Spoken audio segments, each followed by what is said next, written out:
మరో బ్రేకింగ్ చూస్తున్నాం. ఖమ్మంలో దారుణ హత్య జరిగింది. వికలాంగుల కాలనీలో తన రెండో భార్యను బుర్రా మల్లేశం అత్యంత కిరాతకంగా హత్య చేశాడు.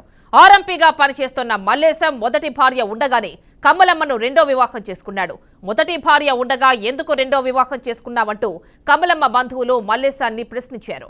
దీంతో ఆగ్రహించిన మల్లేశం కమలమ్మ గొంతు నులిమి చంపేశాడు. దీన్ని గుండెపోటుగా చిత్రీకరించే ప్రయత్నం చేశాడు. కమలమ్మ కుటుంబ సభ్యుల ఫిర్యాదుతో పోలీసులు కేసు నమోదు చేసి విచారించారు. తన రెండో భార్యను తనే హత్య చేసినట్లు పోలీసుల ముందు మల్లేశం అంగీకరించినట్లు తెలుస్తోంది.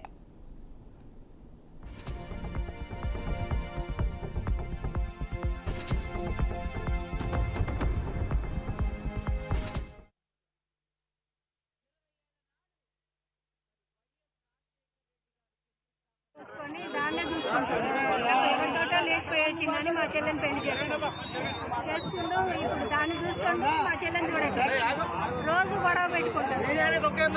చూడట్లేదు. నన్ను ఎందుకు పెళ్లి చేసుకున్నాను, నాకు ఏదైనా ఆస్తి రాసి నా పిల్లకి ఏదైనా ఆధారం రాసి అంటే అడిగినప్పుడల్లా కొడుతుండు. నేను కొట్టి చంపుతా అని ఈ పిల్లని మా ఇంటికి తీసుకుపోయినా. మా ఊరి సెలవులు కాదు తీసుకుపోయి దాన్ని చంపింది.